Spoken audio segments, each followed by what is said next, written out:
Hello दोस्तों, कैसे हो आप सब। आई होप आप सब अच्छे होंगे। तो चलिए आरंभ करते हैं गणेश की कथा। ओम गण गणपतये नमः। गणेश जी को पार्वती जी का दुलारा कहा जाता है। गणेश जी के बारे में कहा जाता है कि गणेश जी ने एक बार पार्वती जी से आज्ञा का पालन करने के लिए शिव जी से लड़ाई की थी। गणेश जी को गजानन के नाम से भी जाना जाता है और तुकहर्ता के नाम से गणेश जी के भक्त गणेश जी की भक्ति करते हैं।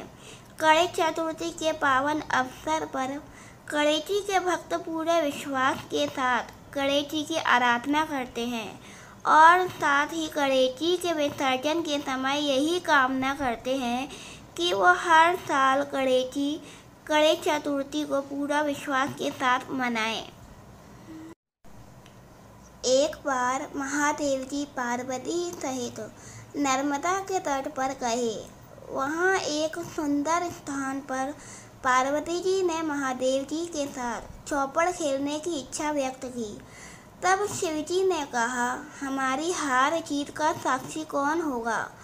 पार्वती जी ने तत्काल वहाँ की घास के तिनके पटोरकर एक पुतला बनाया और उसमें प्राण प्रतिष्ठा करके उससे कहा, बेटा हम चौपड़ खेलना चाहते हैं, किंतु यहाँ हार जीत का साक्षी कोई नहीं है, अतः खेल के अंत में तुम हमारी हार जीत के साक्षी होकर बताना कि हम में से कौन जीता कौन हारा।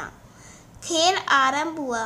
देवयोग से तीनों बार पार्वती जी की ही जीत हुई। जब अंत में पालक ने हार जीत का निर्णय कराया तो उसने महादेव जी को विजय बताया।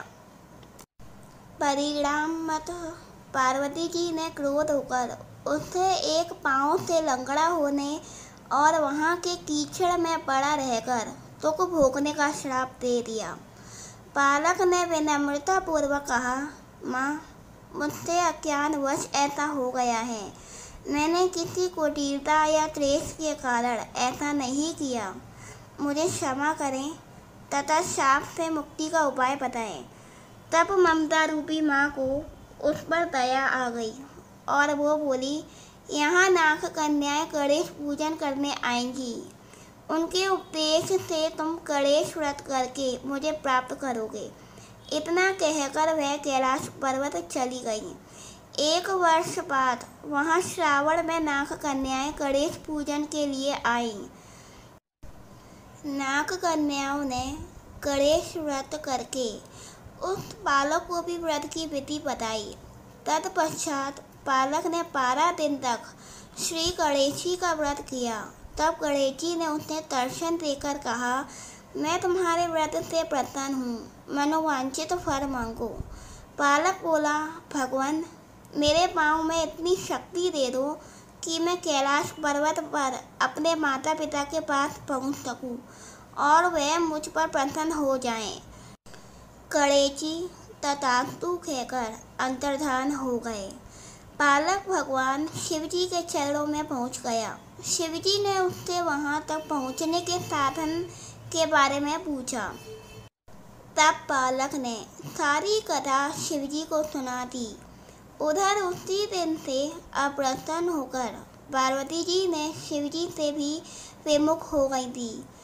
तदुपरांत भगवान शिव शंकर ने भी बालक की तरह 21 दिन पर्यंत श्री गणेश जी का व्रत किया, जिसके प्रभाव से पार्वती जी के मन में स्वयं महादेव जी से मिलने की इच्छा जागृत हुई।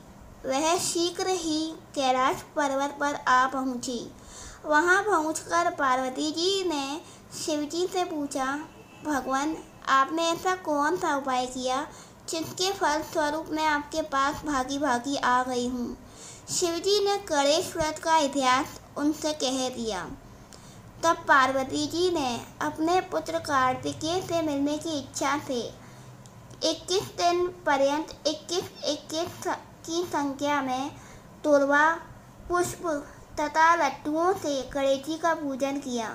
21वें दिन कार्तिकेय स्वयं ही पार्वती जी से आ मिले। उन्होंने भी माँ के मुख से इस व्रत का महात्म्य सुनकर व्रत किया। कार्तिकेय ने यह व्रत विश्वामित्र जी को बताया। विश्वामित्र जी ने व्रत करके गणेश जी से जन्म से मुक्त होकर ब्रह्मा ऋषि होने का वरदान मांगा। गणेश जी ने उनकी मनोकामना पूर्ण की। ऐसे हैं श्री गणेश जी जो सबकी कामनाएं पूर्ण करते हैं। तो बोलो गणपति बप्पा मोरया, मंगल मूर्ति मोरया। तो दोस्तों, कैसी लगी आपको मेरी कहानी? तो प्लीज़ मेरे चैनल को लाइक, सब्सक्राइब, कमेंट या बेल आइकन ज़रूर दबाएं। Thank you so much.